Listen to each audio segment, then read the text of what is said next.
చేనేత కార్మికుల యొక్క రుణ భారాన్ని తీర్చడం 30 కోట్లు నిజమైతే ఎలాంటి సమస్య లేదు. ఇది ప్రజా ప్రభుత్వం, పేద ప్రజల కోసం ఉన్న ప్రభుత్వం. ఇది ఇందిరమ్మ ప్రభుత్వం.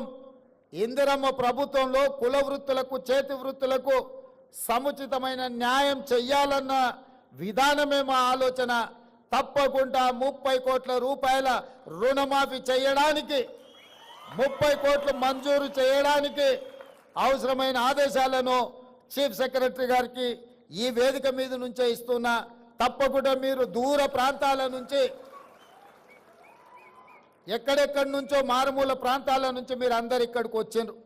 ఇంత దూరం వచ్చి మీరందరూ కలిసి ఈ సంతోషంలో భాగస్వాములైన మీరు ఇంటికి వెళ్ళి సంతోషంగా మీ కుటుంబ సభ్యులతోటి కడుపు నిండా బువ్వ తినాలి అని అంటే ఒక మంచి వార్త మీరు మోసుకొని మళ్ళీ మీ ఊరికి వెళ్ళాలి. ముఖ్యంగా తుమ్మల నాగేశ్వరరావు గారు చెప్పినట్టు రైతులకు పట్టెడు అన్నం పెడితే ఆ రైతులను ఆత్మగౌరవంతో బ్రతకడానికి నేతన్న నేయడం వల్లనే ఈరోజు సమాజంలో మనం అందరం కూడా గౌరవంగా బ్రతుకుతున్నాం. రైతన్న ఎంత ముఖ్యమో నేతన్న కూడా మాకు అంతే ముఖ్యం.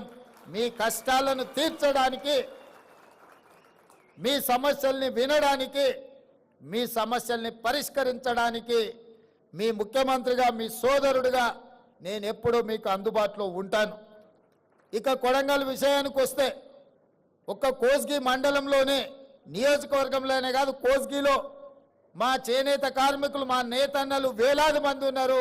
ఇవాళ నా గెలుపులో కొడంగల్ శాసనసభ నుంచి ఎన్నికైన నాకు 100% నేతన్నలు అండగా నిలబడి ఈరోజు నన్ను శాసనసభ్యుగా ఎన్నుకున్నారు. కాబట్టి తెలంగాణ రాష్ట్రానికి ముఖ్యమంత్రి అయిన నా నియోజకవర్గంలో నేతన్నలు చాలామంది ఉన్నారు. వాళ్ళతో నాకు చాలా సన్నిహిత సంబంధాలు ఉన్నాయి.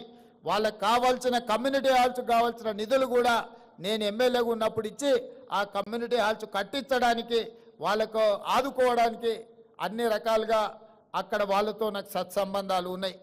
అందుకే ఈరోజు గద్వాలైనా, నారాయణపేట అయినా, కొత్తకోట అయినా, కోస్గి అయినా, సిరిసిల్ల అయినా, కరీంనగర్ అయినా, వరంగల్ అయినా ఎక్కడున్న నేతన్ననే నేతన్న కొండా లక్ష్మణ్ బాపూజీ వారసులు. కొండా లక్ష్మణ్ బాపూజీ ఆనాడు తెలంగాణ కోసం కొట్లాడిండు, తెలంగాణ కోసం త్యాగం చేసిండు. తెలంగాణ రాష్ట్ర సాధన కోసమే కాదు, తెలంగాణ రాష్ట్ర సమితి చంద్రశేఖరరావు గారికి నిలువ నీడనిచ్చి పార్టీ పెట్టినప్పుడు మొట్టమొదట కార్యాలయం పెట్టుకోవడానికి స్థలం ఇచ్చింది కూడా కొండా లక్ష్మణ్ బాపూజీ గారే. వారు గొప్ప నాయకుడు. వారు లేకపోవడం విషాదకరం. తెలంగాణ రాష్ట్రం వచ్చినప్పుడు వారు 69లో తెలంగాణ రాష్ట్రం వచ్చే వరకు నేను పదవులను చేపట్టను అని ఆనాడు ఎమ్మెల్యేగా, మంత్రిగా రాజీనామా చేసిన గొప్ప పదవీ త్యాగం అంటే కొండా లక్ష్మణ్ బాపూజీ గారు చేసింది.